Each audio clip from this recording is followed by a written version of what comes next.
हे जे काय आजोबा आहेत त्यांचं वय किती 87 आणि त्यांच्या काही गोष्टी ऐकून तुम्हाला जर निरोगी जीवनशैली जगायची असेल तर ह्या आजोबांचं म्हणणं तुम्ही सर्व लोकांनी ऐकावं अशी मला सर्व लोकांना एक विनंती आहे.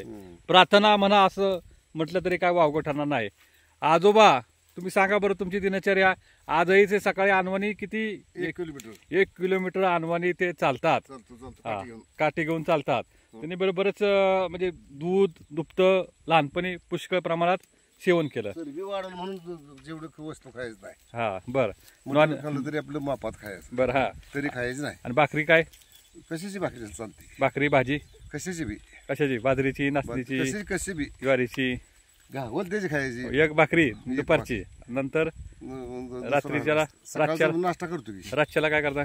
जेवण सकाळचं काय करते लहान मुलं असल्या हा कांदा पोहा असो काय असेल ते खायचं, पीठ असो गरा असो ते खायचं. हा बर. मग आता शेळ्या बिळ्याचं कसं काय नियोजन? तिचं पहिल्यापासून सवय आहे आपल्याला. सवय म्हणजे दररोज चालायचं मोकळं जे चालायचं इकडे रान आहे आपलं तिथे खाली व्यवसाय कराय. बघा राणे आजोबांचं तिकडे त्या साईडला पलीकडे ह्या उसाच्या पलीकडे हा ते माझ्या सासऱ्यांचं बांधाला बांधायचं आहे.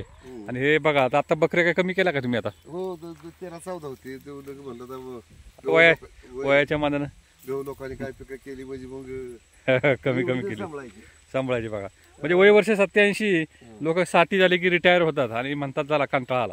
परंतु 87 वय असून सुद्धा आपलं शरीर चांगलं राहावं म्हणून ते किती सकाळ संध्याकाळी 3ला सोडता का बकऱ्या? 3ला सोडायची. सकाळची तासभर सोडायची म्हणजे व्यायाम होतो.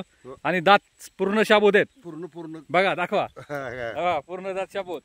नंबर नाही काय नाही चष्मा नाही. तर ह्या गोष्टी असतात. तुम्ही चांगल्या पद्धतीने लहान मुलं बघा आजकाल कुरकुरे खातात, काय खातात. तर तुम्ही कुरकुरे बिरकुरे तसलं काय पदार्थ तसलं काय नाही. जे आपलं ऑथेंटिक जे आपलं घरचं.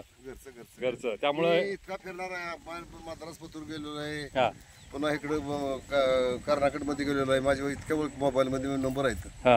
मी खोंडाचा चांगला धंदा करीत होतो. म्हणजे आपलं वासरांचा. बरं तुमचा व्यवसाय होता तो? व्यवसाय होता थोडा व्यवसाय होता. आता करोनापासून बंद केलं. बर करोनाच्या आधी जात होतो. म्हणजे तुम्ही नाही म्हणलं तरी 82 वर्षापर्यंत जात होता? हो मी मद्रास सुद्धा गेलेलो आहे. मद्रासला? हो मी चेन्नईला. सध्या चेन्नई येते. बघा आता म्हणजे वयोमानाने प्रमाणे ते तरी सुद्धा व्यायाम करतायत. माझा सर्व लोकांना एक संदेश आहे की या आजोबांचं म्हणणं किंवा तुम्हाला जर निरोगी जीवनशैली जगायची असेल तर बघा मोकळं असं रान असतं. या मोकळ्या रानात फिरायचं, कामं करायचे, आहार विहार चांगला ठेवायचा. म्हणजे अतिशय छान पद्धतीने आपलं जीवन. काय बी बसार खायचं नाही.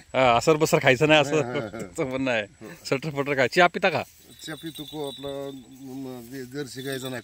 कोरा चहा पितात? कोरा. बरं जर्सी गायचं नाही.